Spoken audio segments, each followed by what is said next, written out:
Hey fellow beaters, it's JP and it is Show and Tell Tuesday. So for this week's Show and Tell, I'm going to show you my progress with the skull beads, but I also wanted to show you some bead crochet necklaces that I had made.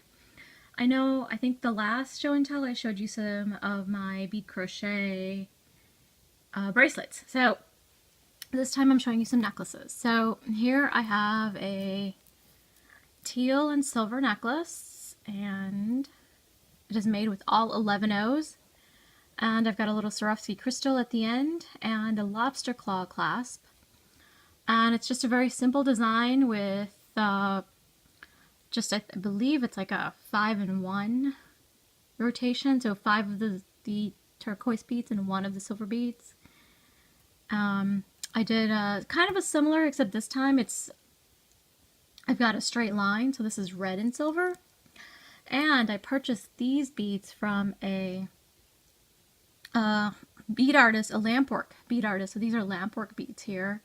I've got 6 of them, and then 2 in the center are actually wrapped with some sterling silver wire. And then I've got some bead caps. And there's about 2,000 11-O beads to make this necklace. So it's about, I think, a 23-inch necklace. It goes right over your head, and I think it's a really nice piece. Just to wear maybe with a suit or a simple black LBD, or a little black dress rather. So anyway, but these are made with 11-O's, those 2 that I just showed. I've got this one here, which is a combination of gray, peach, and ivory beads, and these are 8-O beads. I finished them off also with some Swarovski crystals at the ends, a lobster claw clasp, and a little small chain extender. And I put a crystal at the end of that too. So I think this is also a nice piece. It's not quite as long as the red piece. And I have here is my copper and cream piece. So these are sort of pearly finished copper cream beads with some kind of metallic copper beads. And they're just randomly strung together. So same thing with these guys. These were just randomly strung together. And I topped them off with a couple of glass beads that are kind of matching with another lobster claw.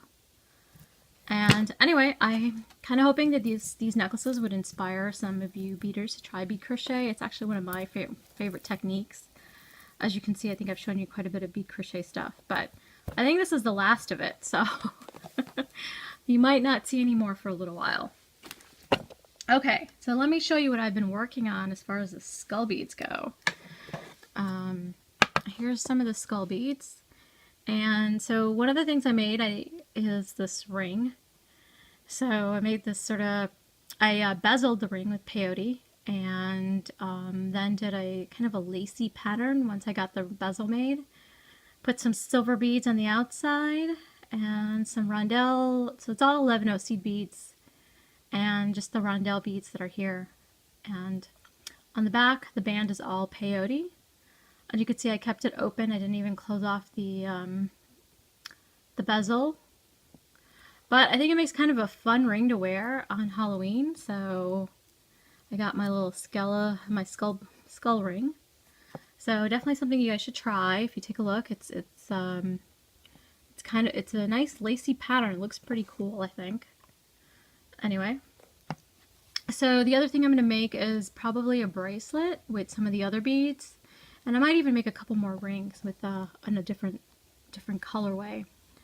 But the herringbone here that I've got going is gonna kind of be wrapped around the beads as part of the bracelet. So, but I will show you my progress next week as I get further along. The other piece that I'm gonna be working on is I believe it's gonna be a necklace, maybe, or a bracelet. I haven't yet kind of decided. And it might depend on whether or not I have enough beads for a necklace, but these are the individual components that I've made, and I'm going to go ahead and connect them together somehow, and you know, come up with something, you know, either necklace, maybe even earrings. Maybe I'll just take 3 and 3 components and make earrings or matching earrings. But anyway, I just wanted to show you guys the component just to kind of give you something else, some other source of inspiration. Now, some of you, if you've heard of Miguel Ases, I'm not sure if I'm pronouncing his last name correct. It's Ases. These are kind of inspired by some of his designs. He does earrings and necklaces and bracelets. And he's pretty big, kind of a big name in jewelry design. So his stuff I really love his stuff. It definitely inspires me. And so that's kind of where I came up with these little components. Anyway, well guys, have a good week. And if you've enjoyed this and found this helpful or inspirational, please subscribe and like my Facebook page. All right, see you Friday for my next tutorial.